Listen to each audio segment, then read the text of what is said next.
C'est le premier Culture Z à l'extérieur depuis le confinement en 2020. On est à Paris et on va chez Dragono rencontrer Nicolas qui nous avait déjà expliqué comment fabriquer un jouet. Et aujourd'hui, on va découvrir la fabrication magnifique de son Batman.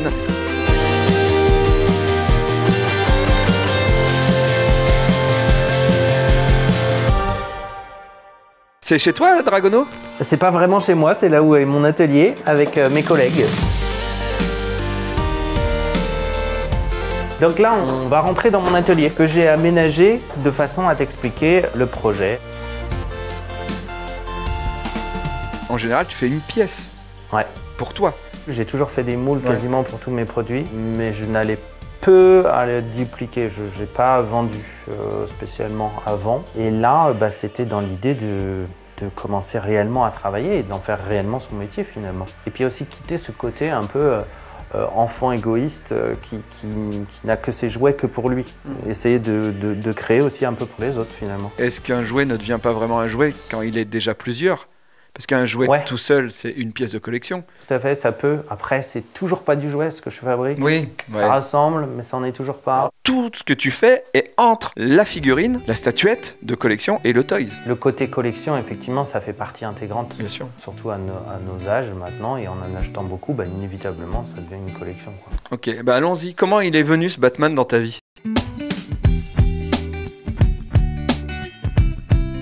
J'ai vraiment eu un confinement de très gros privilégiés. J'ai eu l'aide de mes parents. J'étais tout seul dans la maison de vacances. Je pensais que j'allais dessiner pendant 15 jours et que ça allait se terminer vite. Finalement, je suis resté 3 mois là-bas. Et au bout de 2 semaines, j'en pouvais plus de dessiner. Il fallait vraiment que je revienne à la sculpture, au modelage. Donc je me suis mis à la pâte à sel. J'avais pas fait de pâte à sel. Ah, c'est de la pâte à sel? De la pâte à sel, ouais. Je me suis remis comme ça à la sculpture par le bas-relief. J'ai étudié le bas-relief avec Philippe Séné, qui était mon prof de sculpture. Et du coup, le fait de pouvoir le faire par soi-même comme ça, dans le calme, alors que le monde était complètement gelé, c'était génial. Donc j'ai commencé par lui, ensuite j'ai fait Batman, ensuite je crois que j'ai fait le Génie, ensuite j'ai fait Jurassic Park. Voilà, Power Rangers, et j'ai terminé sur Mars Attack avec un blister d'ampoule, mais je ne l'ai pas fini. On est d'accord que moi, quand j'étais enfant, ma pâte à sel, elle était rugueuse. Toi, elle est méga lisse, tu la ponces? Ouais, alors oui, il y a beaucoup de ponçage, mais il y a surtout, à chaque production, ça a évolué un petit peu. Genre, celle-ci, je mixais pas mon sel, et sur la fin, je mixais mon sel. Pour qu'il soit pas mixer son sel. Tu prends du sel, tu le mixes, pour qu'il soit quasiment comme du sucre glace, tu vois. Ah ouais? Ouais, et là... Attends, ça veut dire que tu as fait évoluer la recette de la pâte à sel?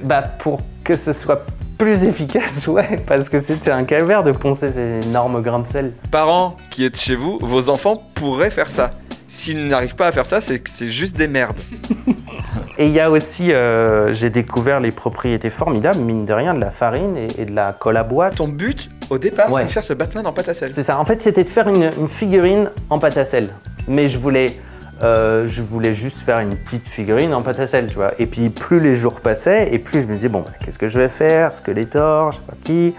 Après, j'ai dit, non, Batman, c'est la base. Il y a toute ma collection de Batman qui était là-bas. Donc, j'ai sorti les caisses, j'ai tout rematé, je me suis replongé dedans, c'était trop bien. Et j'ai commencé à dessiner, et du coup, je suis revenu sur l'essentiel, quoi. Batman, c'est un symbole, c'est un signe. Et là, dans mes grandes idées...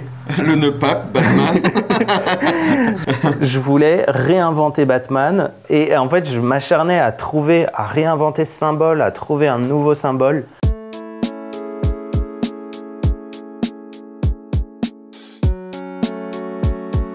Alors j'ai dessiné celui-là, je l'ai abouti au maximum pour savoir si je voulais jouer.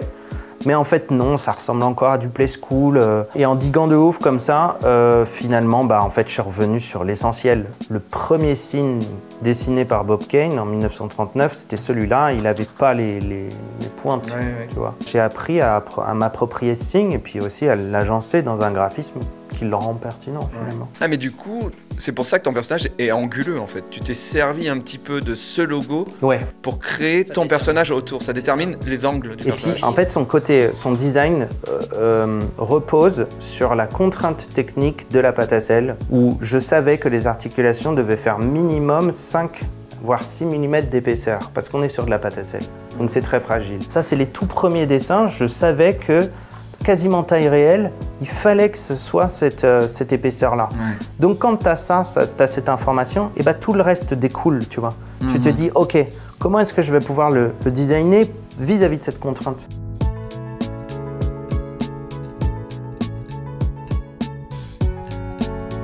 T'es parti sur le logo et la tête du premier Batman. Et là, je dis, ok, c'est là mon jouet de ouf, le jouet que j'ai vraiment envie. Et tu as écrit ok. Oui, parce que je valide, je m'auto-valide. J'aime ça. Quand je suis content d'une piste, je me le communique. Donc on fait un dessin. C'est ton premier croquis, ça? Premier croquis. Tu déconnes. Et après, de ce deuxième croquis, tu reviens dessus. Là, j'ai utilisé la symétrie pour être vraiment sûr d'avoir la même chose. Donc j'ai finalement décalqué un côté, mis sur la fenêtre, redessiné l'autre. Et une fois déplié, tu as ton truc propre, tu vois. Le fait de dessiner permet de séquencer les étapes et tu es déjà dans la sculpture au moment où tu dessines, tu vois. Et donc là, il y a plein de questions qui se posent en termes d'articulation, de mouvement, de fonctionnement, de comment est-ce que ça va se construire finalement, ce truc. Des réflexions aussi en termes de packaging, de design de cap. Le profil, c'est un des trucs les plus importants en sculpture. C'est hyper dur à faire un profil. Mais oui, et c'est ce qui détermine tous les volumes. Sur un visage, par exemple, si tu veux sculpter un visage, il faut toujours commencer par le profil. C'est cette ligne-là, et tu tournes petit à petit, et tu construis comme ça par la ligne extérieure. C'est le profil qui, en tournant, te crée la 3 dimensions. Ça me fait penser à un artiste qui fabrique des œuvres d'art, des sculptures uniquement de profil. Tu vois un profil de visage, mais tu fais le tour et c'est qu'un profil. Ah oui, je vois. Et peut-être que ce mec-là, justement, en partant de ce truc de profil, s'est dit, et si je faisais un profil tout le temps? Ouais.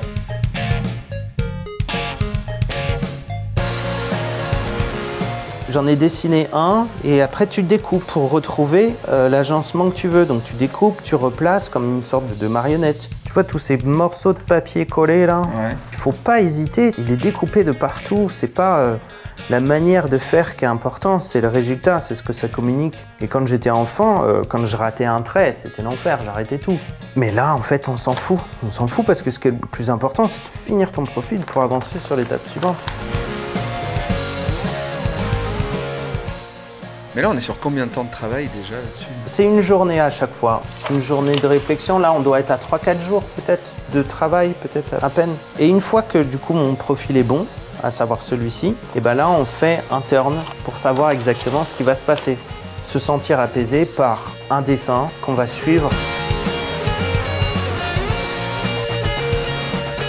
C'est comme si c'était la photographie de ce que tu vas faire dans le futur.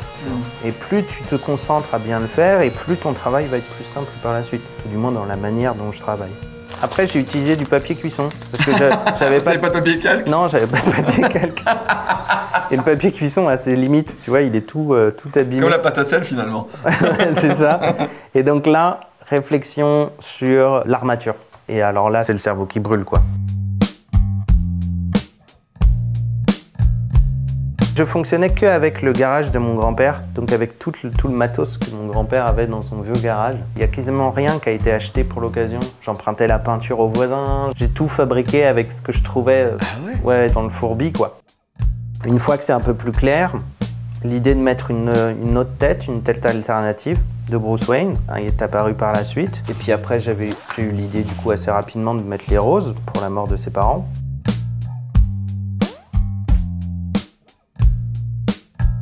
Et après, rentrer dans la phase de sculpture, et là... Alors là, d'un seul coup, on devient réaliste. Ouais. Pourquoi? Une fois que ce truc est fini, une fois qu'elle est dessinée, on tape dans la sculpture, et là, on revient vers l'anatomie, parce que un dessin, c'est bien joli, mais en volume, ça donne des trucs différents quand même. Et comme tu sculptes, tu as besoin de revenir vers quelle est l'anatomie humaine, plus ou moins humaine, pour savoir ce que tu sculptes. Et donc c'est là où on passe au Batman, qui a du coup été sculpté. Non, c'est pas de la pâte à sel, ça. Ça, c'est de la pâte à sel. Tu déconnes. À 95%. Non, mais alors, quand un gamin te fait un truc en pâte à sel, maintenant, faut le fouetter, hein. Même quand on touche, on dirait de la pierre. Donc là, il est un peu... ça fait plus d'1 an, donc il a craquelé de ouf. La pâte à sel se cuit. C'est des heures et des heures, vraiment des très très longues heures de cuisson. Attends, t'as fait ça tout seul dans une maison de campagne En pâte à sel, c'est quoi qu'il y a d'autre dedans? Alors, bah, tu as toute l'armature en métal qui est déjà du coup Il y a les vis et les pré-armaturée. vis. Ça, c'est un set de table acheté à Intermarché que j'ai peint. J'ai fait mon armature, j'ai fait ma base dessus et après ma base, je la cuisais et ensuite je rajoutais de la pâte à sel, j'ai recuit et là, je suis arrivé en phase de ponçage. Et le secret, c'est le ponçage. C'est de poncer pendant des heures et des heures. Et j'ai dû poncer cet objet pendant peut-être un mois et demi non-stop, un mois de ponçage. Pour obtenir cet effet pierre, en fait. Ultra lisse. J'ai jamais vu une pâte à sel aussi lisse. Mais ouais, parce que ce que tu vois là en surface, et c'est là où, quand je dis que c'est à 90% pâte à sel, c'est qu'en surface, ce n'est que de la pâte à bois, de la colle à bois avec de la farine. Le signe, par exemple, il est farine colle à bois. Les bottes là, que de la farine et de la colle à bois, parce que je me suis foiré à un moment, donc j'ai dû les refaire. T'as remodelé sur la structure que t'as cuit, en fait. Voilà. Mais attends. Donc ça, tu l'as fait, c'est ton premier jet? C'est le premier jet. Mais parce qu'en fait, quand il y a un truc qui va pas, tu retaffes dessus. Les abdos, j'ai dû en sculpter 4 pour arriver à ce design-là. Parce que c'est horrible la pâte à sel à sculpter. Mais oui, bien sûr. C'est pas une matière qu'il faut prendre. Non, pas du C'est tout. parce que t'étais en confinement, sinon jamais t'aurais C'est fait ça en pâte à sel. Non mais jamais, c'était idiot ce projet. Ah, d'accord, on est d'accord. Ok, c'était idiot. C'était complètement idiot.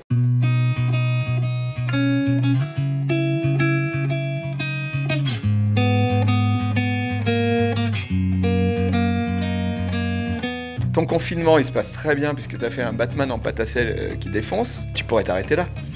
Ouais, mais il fallait bien le peindre. Donc toutes les réflexions peinture. Il est pas peint. Il est pas peint parce que une fois que je l'ai terminé de l'avoir peint, je l'ai passé à l'acétone en rentrant à Paris pour pouvoir le mouler. Donc tu l'as peint et après tu l'as dépeint. C'est ça. Ça a rendu fou. D'ailleurs, j'ai eu mes premiers haters avec le Batman. Bah oui. Parce que j'ai eu des gens qui me disent mais tu nous saoules de ouf avec ce truc depuis des mois. Et là, tu le passes à l'acétone, mais tu me prends pour qui en fait? Ah mais oui, c'est vrai. Tu recommences de c'est zéro très là. énervant. C'est ouais. très énervant. Les couleurs, j'ai dessiné 4 gammes différentes qui sont très très proches. Finalement, je suis parti sur l'option B.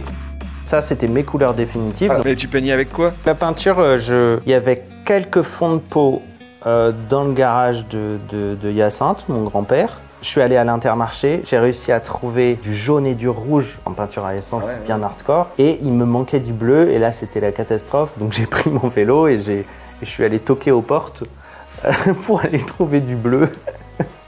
Et justement, mon voisin Gilles... On a tellement de prénoms, on a tellement de trucs J'adore de citer région. les gens. Non mais on est tellement en région. Je suis allé à l'Intermarché, il n'y avait pas tout, alors j'ai fait le tour en vélo pour voir les voisins, j'ai l'impression d'être en Ardèche. Ok.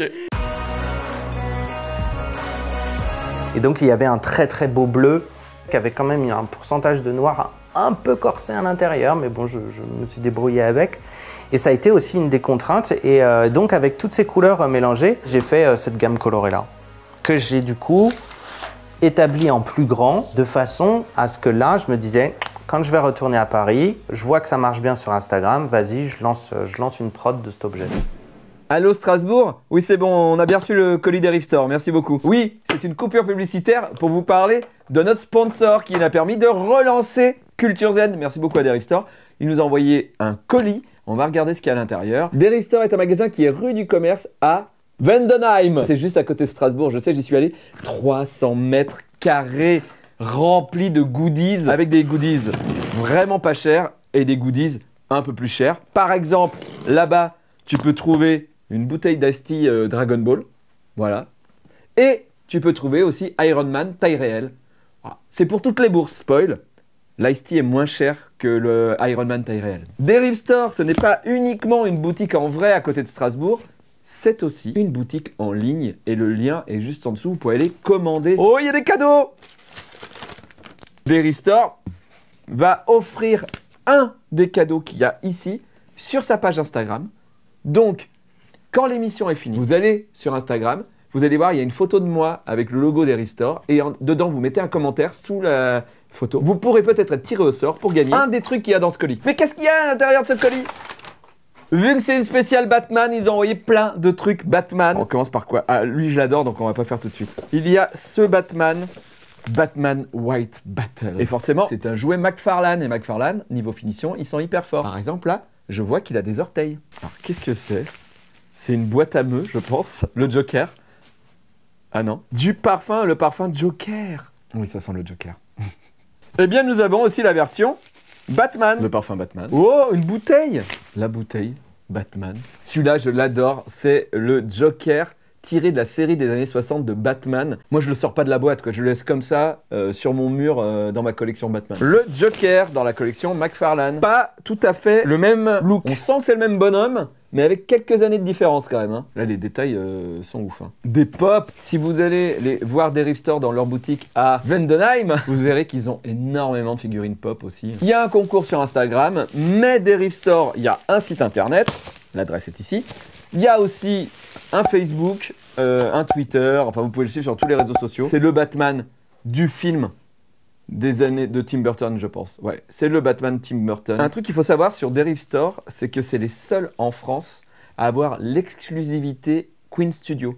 Queen Studio, c'est des gens qui fabriquent des trucs hyper réalistes de super-héros Marvel, dont par exemple, le Iron Man taille réelle que vous pouvez découvrir là-bas. On continue avec McFarlane, tant qu'on y est. Donc, Joker haute version, toujours McFarlane. Et alors là, ça va être l'été. Vous allez vous ennuyer. Eh bien non, un puzzle 1000 pièces pour faire la tête du Joker. Regardez, cette tête-là, et ça donne ça après.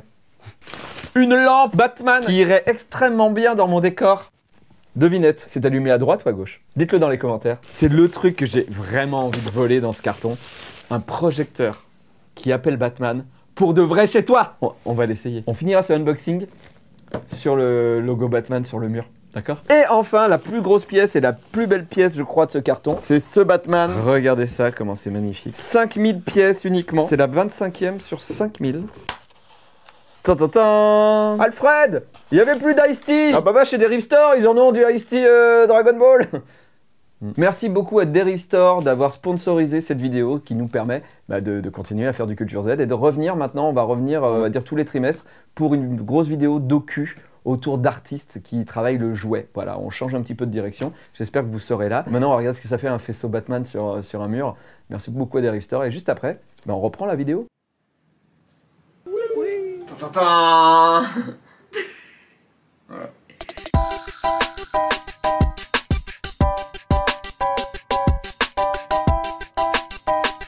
Parce qu'une fois qu'il a été fini là-bas, en Bretagne, quand je suis rentré, donc je l'ai passé à l'acétone et je l'ai reponcé encore des heures et des heures pour avoir vraiment un truc hyper lisse, hyper nickel, pour ensuite du coup faire mes moules. Mais tu le penses avec quoi? Avec du papier de verre mais hyper fin. Papier de verre, c'est touchy, il faut pas perdre d'énergie au début sur le choix du tout premier papier de verre. Si tu as vraiment des trucs dégueux comme ce plâtre là, tu vas pas poncer en 240 là. T'attaques au 100 quasiment, au 80 tu vois, que t'enlèves vraiment la surface. Alors 240 plus c'est élevé, plus c'est fin. Et voilà, okay. C'est ça. Et il y a des artisans qui finissent le ponçage de leurs meubles à la pulpe de doigt. Est-ce que ça marche? Bah ouais, parce que t'es dans un tel niveau de ponçage. On dirait presque un truc pour enculer les mouches quand même. Hein. Non, je suis vraiment, je suis vraiment en train de penser à la pulpe du doigt. Oui. Bon, moi, je regarde Netflix en même temps, mais.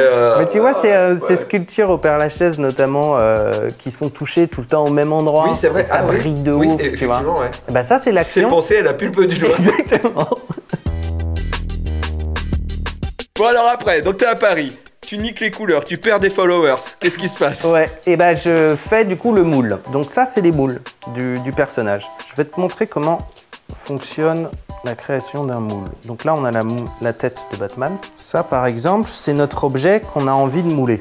Oui, de base. De base. Tu mets de la pâte à modeler tout autour. Ça te crée le plan de joint. Ensuite, tu réfléchis à tes points d'aération et de coulée. Donc ça, c'est les croquis que je fais pour réfléchir, pour théoriser mes moules, pour réfléchir à mes moules, pour savoir comment structurer, créer mon moule. Là, on a le point de coulée. Là, on a les points d'aération. Quand tu coules, il faut que l'air sorte. Ok, ouais. Donc sur ce Batman, sur cette tête, en l'occurrence, on a un point de coulée ici, des points d'aération ici. Quand ça coule, l'air sort. On a ici aussi des points qui permettent le passage de l'air pour avoir de la résine jusqu'au bout. Une fois qu'on a fini ce plan en argile, comme ça, on creuse des trous et on met du silicone. Ça va être cette épaisseur-là. Ensuite, on met du plâtre. Okay. Tac, ça permet de rigidifier. Et une fois qu'on a fait ça, on retourne et on refait la même opération. Oui, c'est ça. C'est toujours en deux parties. Voilà. Pour moi, c'est pas l'étape la plus importante, alors que oui. C'est l'étape la plus importante. Et du coup, j'aurais jamais cru que tu fasses même des croquis pour le moule, quoi. Ouais, mais ça, Mais je comprends tout à fait. Si tu fais pas ça, en fait, tu recommences 120 000 fois l'opération, ça merde. Mais ça, c'est aussi l'expression de l'angoisse. Hein. c'est que c'est l'expression. Ouais, normalement, quand tu montres ce dessin à un psy, le psy dit c'est une expression de l'angoisse. Tu fais genre et tout, tu réfléchis à fond sur ce que tu fais alors que tu repousses une étape qui te fait peur. Qui te fait extrêmement peur. Dessiner permet de mentaliser. Tu vois, l'angle est important pour l'évacuation des bulles. Si je l'avais mis comme ça, bah, j'aurais pu avoir une petite bulle ici. Oui, tu as pensé aussi à l'attraction terrestre. Ah bah c'est-à-dire que quand tu verses le liquide, il faut que tout va vers le bas comme ça, avec de quoi vider pour pas que ça s'arrête et que tu aies des trous dans le moule. Ce que je te propose, si on a le temps évidemment, c'est d'éditer une petite tête en speed. Ouais. Donc on vérifie bien si le moule est bien encastré dans sa chape, on ferme et là le nombre en grammes de ce qu'on met à l'intérieur. En l'occurrence, on va utiliser de la résine de polyuréthane. 2 fois 20 grammes de composant A et 20 grammes de composant B. Et là, on est sur une résine de polyuréthane à polymérisation moyenne. Donc elle polymérise en 6 minutes. Ça veut dire qu'en 6 minutes, tu peux plus la bosser. Et là, on sent qu'elle est déjà un peu plus épaisse. Et du coup, on coule.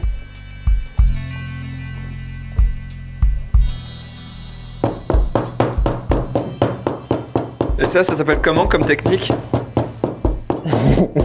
C'est pour chasser les bulles d'air. Tu vois toutes les petites bulles là qui sortent? Ça, c'est l'enfer, ça. Logiquement, on utilise une machine qui vient aspirer les bulles d'air.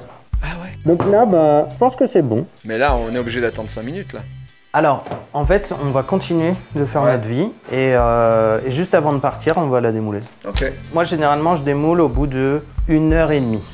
D'accord. Et la phase d'édition, c'était quand même dur parce qu'il fallait du coup en éditer 30 et t'édites à la chaîne. Tu coules, tu dois attendre 1h30, tu recoules, tu dois attendre 1h30. Oui, t'avais un Batman tous les 1h30, quoi. Exactement.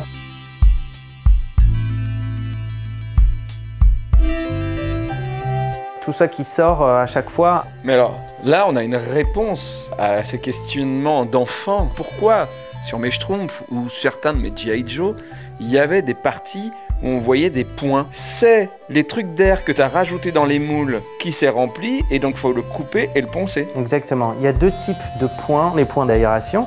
Et puis tu as aussi les petits points qui, quand le truc est injecté, une fois que le moule est ouvert, du coup, il y a cette petite tige en métal là, qui vient pousser la pièce pour que ça se referme, pour que ça puisse se réinjecter. C'est un truc qui peut être assez charmant, les points d'aération, mais moi j'avais envie de les effacer.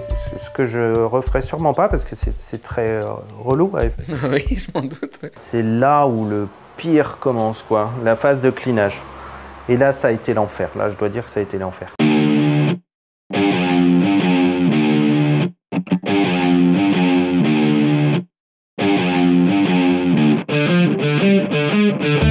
T'es dans la poussière tout le temps, t'es dans la pâte époxy pour corriger, tu vois, tous les trous.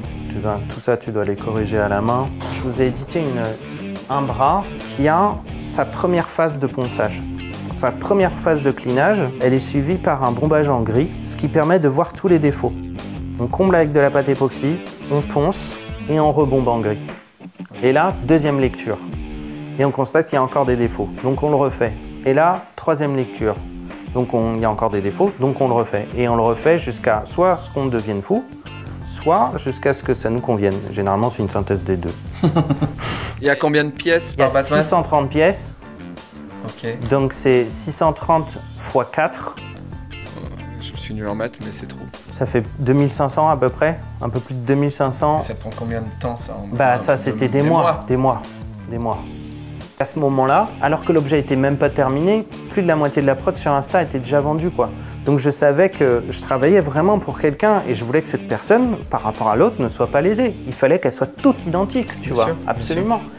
Et donc on peut passer du coup à la phase de peinture. Donc à ce moment-là, j'ai commencé à réfléchir à mes termes en termes de combien de quantité je devais préparer de bleu, de violet, de jaune, de machin. Si tu fais pas assez de violet foncé, il t'en manque et c'est impossible à retrouver la même nuance, tu vois. La quantité des 30. Des 30. Donc tu as calculé 1 Ouais. en le peignant. Ouais. De là, tu t'es dit, pour les 29 autres, il va me falloir ça. Donc il y en a un Exactement. qui n'est pas la même couleur que les autres. Non, ils sont tous de la même couleur. Ok. Ils sont tous pareils. En fait, le tout premier, je l'ai bombé avec une couleur neutre et j'ai calculé en termes de volume combien ça m'a coûté par pièce. Et après, j'ai fait l'addition, tu vois, j'ai fait l'addition de tout ça. Déjà, j'ai arrêté de le faire. Déjà, là, au moment où il faut faire les moules, le moment où tu fais ça, je me dis, je le ferai jamais. Mais alors là, ce calcul, oh non. Mais tu vois, j'ai tellement eu peur de ne pas avoir assez de violet que j'en ai fait juste mais 3 fois trop. T'avais combien de bouteilles comme ça? J'en avais une seule. Et Quoi? J'ai utilisé que ça Ah bon? pour toute la prod. Ah bon? C'est l'intérêt de l'aérographe. Putain, ça utilise que dalle. Mais non, ça utilise que dalle. Je me retrouvais avec tout ça, je me trouve vraiment idiot, quoi. Et surtout quand on Mais t'envoie ta calcul, feuille de calcul, comment ça? On Bah, dit, ah oui, en d'accord, fait, ah oui, pour donc on les peut se autres- planter quoi. Pour les autres, ça a bien marché, mais là, j'avais tellement peur que j'ai pas du tout suivi mes calculs et c'était dans un saladier entier que j'ai fait Tu pourras en refaire quoi. cette nuance.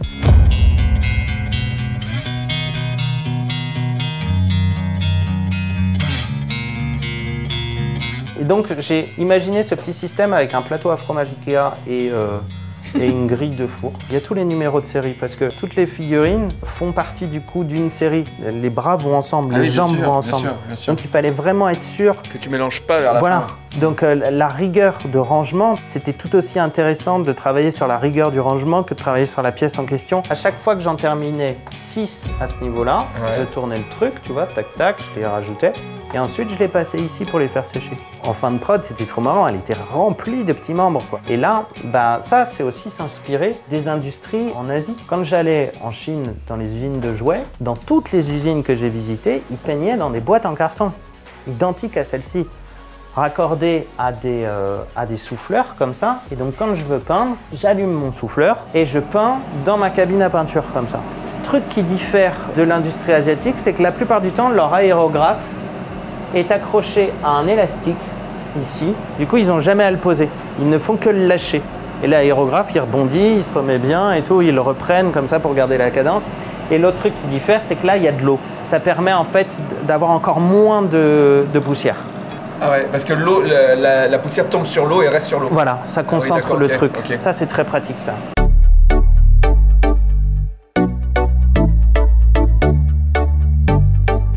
Toujours en m'inspirant de l'industrie asiatique, ils utilisaient des pochoirs en cuivre.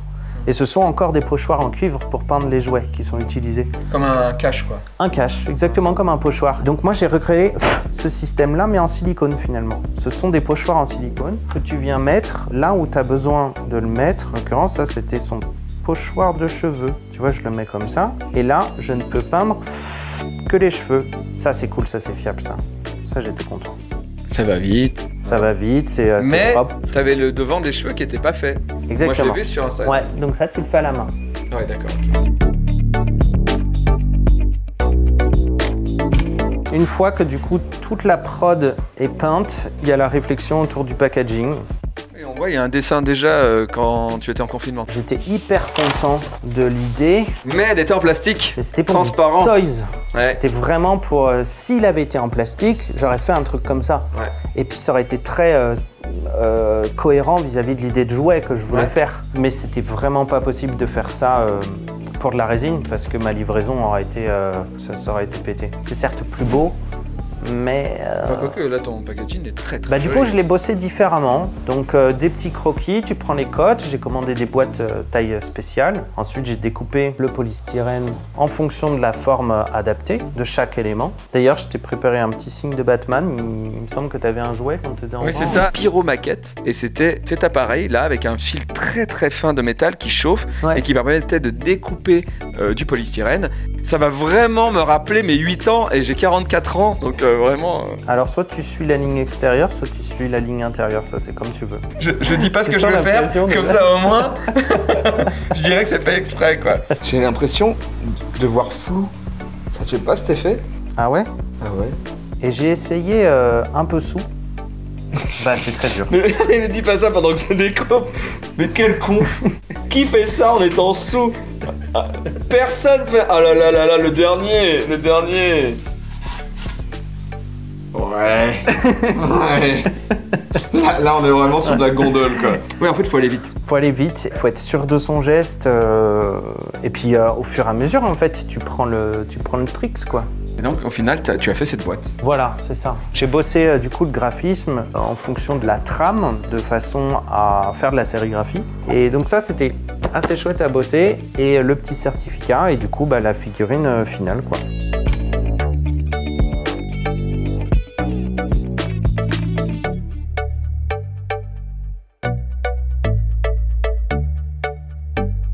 Donc j'ai utilisé un apprêt de surface mat qui permet vraiment d'avoir ce côté très doux dans la peinture. Et pour vraiment rentrer dans le contraste, il y a seulement ses yeux qui sont glossy. Parce que je voulais vraiment traduire le principe que le personnage est triste, quoi. Tu nous as fait un Bruce Wayne qui va au cimetière, quoi. Ouais. En fait, c'est la première fois que Bruce Wayne enfile son costume. Et c'est sa dernière prise de conscience aussi de sa folie, finalement. Mais dans quoi est-ce que je vais? Je ris parce que la dernière fois qu'on a fait une émission avec lui, donc ça date maintenant, ça fait faire 2 ans, je dirais. Ouais. Tu m'avais dit, moi je sais pas raconter des histoires, donc je fais des jouets. Et à chaque fois que tu me racontes ton jouet, à chaque fois il y a un scénario de ouf derrière. Là tu nous fais un Batman. Batman ça existe. T'as même pas besoin d'avoir un scénario. Et là tu nous expliques. Ouais. Le contexte du personnage au moment où tu as fait le jouet. C'est ça. Tu t'en rends compte? Mes jouets me permettent de parler de choses qui m'intéressent, je vais dire vraiment, c'est-à-dire des sujets qui me tiennent vraiment à cœur, des sujets de société. Tout ce travail-là, comme EgoBot, c'est la poursuite du travail autour de EgoBot. C'est vraiment une réflexion autour de l'identité. Je mets beaucoup de moi finalement dans mes jouets et étant un homme cisgenre, il y a toute cette réflexion aussi de quelle est ma propre identité. Et en tant que Nicolas Brosseau, qui est-ce que je suis finalement? Et dans quelle société j'évolue et de comment j'évolue dans cette société. Et c'est pour ça qu'il y a les 2 visages de Batman? En fait, Batman, c'est avant tout quelqu'un qui, à l'âge de 8 ans, a perdu ses parents et est rentré très très brutalement dans l'âge des adultes, mais aussi dans la société patriarcale. Il partage pour le coup la même société que la nôtre, une société ultra patriarcale. On peut penser que l'identité secrète de Batman soit Bruce Wayne, mais en fait, non, c'est un nouveau masque qu'il enfile pour cacher qui il est vraiment. Et on passe du masque du viriliste, vengeur, au masque du capitaliste ultra sexiste qui utilise la femme pour justifier de son statut comme ça, qui objectivise complètement la femme. Non mais t'as raison, j'y avais jamais pensé comme ça. Peter Parker, c'est Peter Parker qui met un costume. Ouais. Ça c'est sûr. Ouais. C'est ce personnage-là qui est un peu nulos, tout ça machin, qui chope des pouvoirs et voilà. Mais effectivement, Batman, pour cacher son identité, prend l'identité de Bruce Wayne. Exactement. Effectivement. Et Superman, même chose. Voilà. Il devient Clark Kent, le nulos, mais à la base, il est fort. C'est l'inverse en fait. Et du coup, où se trouve la réelle identité du personnage? Et la réelle identité du personnage se trouve autour de l'identité émotionnelle. Et dans notre société justement patriarcale, qui crée des stéréotypes de genre très forts, la dérive, notamment, ça crée notamment la construction de la virilité, qui est un l'apanage des hommes dans notre société, qui est une construction complètement culturelle et sociale. Olivia Gazzali en parle hyper bien dans le mythe de la virilité, Un piège pour les deux sexes, un bouquin qui est super cool, qui explique un peu l'architecture de la virilité. Elle explique notamment que depuis les millénaires, les hommes, pour asseoir leur supériorité sur les femmes, ont théorisé cette supériorité par le culte de la virilité, par l'invention de la virilité. Mais pour le coup, en travaillant sur des super-héros, tu es complètement dans ce culte-là. Parce qu'il n'y a pas plus américain, plus mec en slob, hyper musclé, et qui parle que par les poings. Ouais, maître de l'univers, ils avaient fait des études sur qu'est-ce que voulaient les petits garçons. Ils voulaient avoir le pouvoir. Oui. Donc ils ont donné un jouet, I have the power, pour donner le pouvoir aux petits garçons.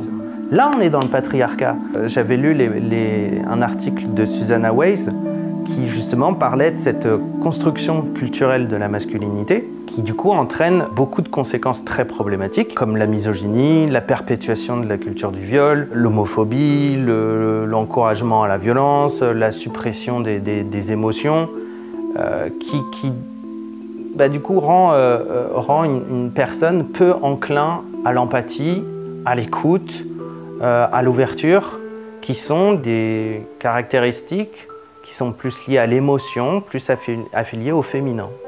D'où ton Batman qui, quand on enlève le masque, est triste. Voilà, et c'est juste une personne terrassée par la souffrance, Détruite. complètement détruite, et qui constate qu'il sombre peu à peu dans la folie parce que sa société ne lui permet pas d'exprimer ses émotions. Tu nous as fait un Batman qui combat pas des super vilains, qui se combat lui-même, quoi. En fait, c'est ça. Ouais, et puis c'est avant tout une manière pour lui de faire son deuil. Venger la mort de ses parents, c'est faire en sorte de faire son deuil. Puis c'est quand même le seul super-héros qui combat un mec qui rit tout le temps. En plus, ouais. On est vraiment dans la qui est vraiment dépression. son opposé, son Lui, opposé tout va bien. radical. Tout va bien. Ouais. Tout va bien pour le Joker. C'est ça. Tout va bien. Mais peut-être parce que le Joker a décidé d'embrasser complètement cette folie. Cette Batman, société aussi. et peut-être aussi la déviance de sa société, effectivement. Ouais. Mais du coup, tu le rejettes, ce qui est, je pense, normal, mais ça te fascine. Il y a une fascination qui est due à un conditionnement. Essayer de comprendre pourquoi on fait telle chose et surtout à qui ça fait du mal. Et la société patriarcale est construite sur ces privilèges-là, seulement adressés à qu'une petite minorité de personnes. Et rentrer dans cette réflexion-là, c'est aussi faire en sorte de militer contre tout ça, quoi. Et donc, tu as fait un Batman adulte. Voilà, pour moi-même grandir. On est dans la névrose. Voilà. Est-ce qu'on peut aller voir tes autres Batman? Bien sûr, allons-y. Ils sont finis, hein. Ouais, ils sont finis. Et qu'est-ce qu'on va faire après? Ouais, ça je sais pas. Voilà, ils sont là-haut. Tu peux les voir. Ah, on là. les voit, ils sont debout. T'as même fait le grappin. Oui, Mais il est en quoi? il est en résine aussi, pour symboliser le câble. J'ai utilisé une chambre à air de vélo. J'ai trouvé un type dans la rue qui changeait sa chambre à air. Et je lui ai demandé s'il y avait moyen d'avoir l'ancienne, il me l'a filé l'ancienne. Et ce mec est tellement bizarre, il a dû se dire. Le gars était très sympa. Il m'a pas demandé ce que je voulais en faire. Et là, ça crée une bonne tension, tu vois, de c'est câble. magnifique. Au niveau des accessoires, tu as un petit batarang magnète Donc t'as rajouté à chaque fois une petite pièce en métal à l'arrière. qui est du coup au maximum caché. Pareil pour le bas de grappin, tu peux le clipper à l'intérieur de la ceinture. Et après, tu peux lui mettre cette petite rose quand tu veux passer en mode Bruce Wayne. Et là, il y en a un en sous-boîte alors. Ouais, le client va le recevoir du coup comme ça, avec du coup une mousse par-dessus, le certificat d'authenticité, une petite carte de remerciement et le packaging sérigraphie. Magnifique. Là, on a la boîte, Ouais, on a les personnages, mais on n'a pas le joli design que t'as prévu. effectivement, et je te propose qu'on passe à la sérigraphie. Allons-y. Et ce qui va être ouf, c'est qu'on va sérigraphier ensemble la toute dernière couche. Ah ouais? Que j'ai jamais vu encore, enfin si évidemment vu que je l'ai designé, mais je l'ai pas vu encore imprimé, sérigraphié. Et c'est là où, grosse claque là, j'ai trop hâte.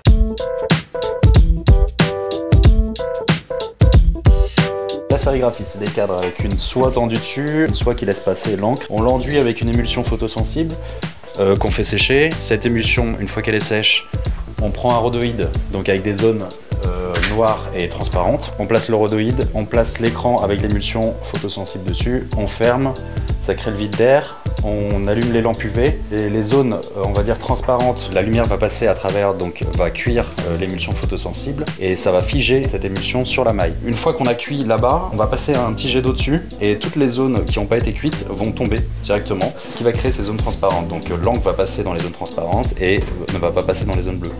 Voilà, donc là on a un négatif, mais qui va imprimer en positif. Comment tu sais que c'est calé? Là, je cale sur des cales jaunes là. Ok. Donc j'ai calé au préalable la dernière couche. Les deux premières couches sont calées entre elles avec des petits repères ici. Ok. Et j'essaye d'aligner tous mes repères comme sur une cible. Et là, on va voir si c'est aligné justement. Si c'est pas aligné, je vais ajuster le positionnement de mon cadre. Hop. Il faut aller vite. C'est pas loin d'être aligné. Là, on a quasiment 30 impressions. Il reste à massicoter, à découper des petits trucs en plus. Tous les éléments. Voilà. Et à créer ta boîte. Et montage et on envoie quoi. Ah, c'est fini là. C'est fini. Oui. Je te laisse avec ça. À toi d'embrayer. Ouais, c'est terminé, mais après, c'est dur quand même pour moi d'aboutir ce projet, et c'est pour ça que ça prend autant de temps, quoi. Un an de projet, c'est compliqué. Je crois que je me bats avec moi-même aussi dans l'idée de ne pas complètement le finir, de toujours trouver un prétexte pour ne pas le finir. Là, le nouveau prétexte, c'est les capes qui sont pour moi pas assez qualitatives. Mais bon, ça va se terminer. Est-ce que tu as tout dit là-dessus et est-ce qu'on peut démouler la tête Je crois pour que j'ai terminer tout dit, cette ouais. émission? Ouais. Tout à fait. Eh bien, allons démouler la tête de Batman. Et tu vas t'en servir de sa tête ou pas du tout? Bah ouais, je pense... Non, je vais pas m'en servir. Tu vas partir avec, tiens. C'est vrai? Si tu veux, évidemment. Ouais, je veux bien. Ah bah, attends, après l'avoir vu. Ça fait un peu peur. Ah ouais? Ouais, ça me stresse. Faut que je tire vraiment. Ah si, ça y est. Ah, détail intéressant. Pourquoi? Ah, le nez. Exactement. Il a une bulle. On a une bulle. On a pile poil une bulle. Il a une narine. Cette petite bulle me rappelle que, ce que j'avais oublié, en prod, moule ouvert, je déposais une petite goutte ici de résine dans son nez. Ok. Une fois que cette goutte séchait, je fermais le moule et là je remplissais. Cette goutte, elle est inévitable. Si tu la mets pas manuellement, tu l'auras toujours. Sauf si tu as une débuleuse. Ok, je comprends. Donc là, ce qu'on va faire, c'est que je vais mettre un peu de pâte époxy et ça va pouvoir corriger le truc. Merci beaucoup. Merci à toi. À bientôt. Et puis rendez-vous très bientôt pour un autre Culture Z. Ciao. On a un Tipeee, si vous voulez. Ça nous permet de faire des émissions. Un Tipeee, c'est pas mal. Ciao.